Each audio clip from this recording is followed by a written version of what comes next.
கல்யாணம் ஃபிக்ஸ் ஆயிடுச்சா? தமிழ் மேட்ரிமோனிக்கு தேங்க்ஸ் சொல்லணும். 26 வருஷத்துக்கு முன்னாடி இதே தமிழ் மேட்ரிமோனி மூலமா தான் இவ அம்மாக்கும் கல்யாணம் பண்ணேன். கல்யாணம்னாலே தமிழ் மேட்ரிமோனி தான். திமுக தொகுதி பங்கீடு குழுவுடன் எங்களுடைய தேமுதிக குழு இன்னைக்கு சந்திச்சிருக்கோம். முதற்கட்டமாக இன்னைக்கு எங்களுடைய அந்த 10 தொகுதிக்கு எங்களுக்கு விரும்பிய தொகுதியில் நம்ம கேட்டிருக்கோம். அதில் கிட்டத்தட்ட ஒரு 70% நாங்கள் கேட்ட தொகுதியை கொடுத்துருக்காங்க. மீண்டும் நாளை காலை 10 மணிக்கு எங்களுடைய பேச்சுவார்த்தை மீண்டும் காலை தொடரும். இல்லை, மொத்தம் 70% சொல்றாங்க. அது எப்படி எடுத்துக்கலாம் நீங்க? மீதி காலையில் 10 மணிக்கு வரும். நாளைக்கு காலையில் 10 மணிக்கு ஒரு 11 மணிக்குள்ள எங்களுடைய அனைத்து தொகுதி லிஸ்ட் எங்கள் கட்சியுடைய பொதுச் செயலாளர்கிட்ட ஒப்படைப்போம். நாங்கள் சொல்றோம், அது காலை சொல்றோம். அது ஒரே சிங்கிள் சிட்டிங்லேயே உங்களுடைய உடன்பாடு கையொப்பம் பண்ணீங்க. இன்னைக்கு முதல் சிட்டிங் இதிலே நீங்கள்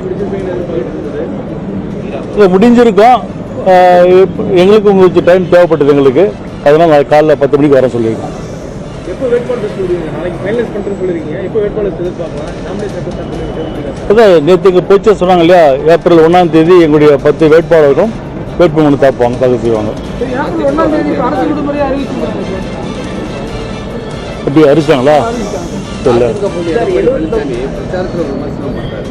அங்கீகாரம் இல்லாத கட்சிக்கு கூடுதல் இடங்களை திமுக வழங்கியிருக்காங்க அப்படின்னு சொல்லி தேமுதிக ஒரு விமர்சனம் பண்றாரு. அவர் யாரு சொன்னாலும் தெரியல எங்களுக்கு.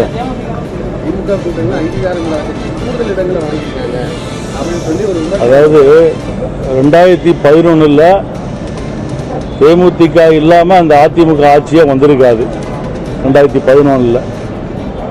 2011 இன்னைக்கு பேசுகின்ற அதிமுகவுடைய பொதுச் செயலாளர் எங்க இருந்தார் என்று அவருக்கு தெரியும், எங்களுக்கும் தெரியும். 2011 தேமுதிக இல்லை என்றால் இன்னைக்கு அதிமுக கிடையாது. நன்றி.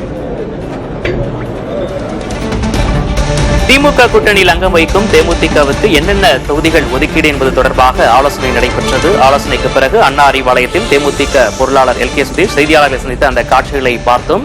எதிர்பார்த்த தொகுதிகளில் 70% தர திமுக சம்மதம் தெரிவித்திருப்பதாக அவர் குறிப்பிட்டிருக்கிறார். கல்யாணம் ஃபிக்ஸ் ஆயிடுச்சா? தமிழ் மேட்ரிமோனிக்கு தேங்க்ஸ் சொல்லணும். 26 வருஷத்துக்கு முன்னாடி இதே தமிழ் மேட்ரிமோனி மூலமா தான் இவ அம்மாக்கும் கல்யாணம் பண்ணேன். கல்யாணம்னாலே தமிழ் மேட்ரிமோனி தான்.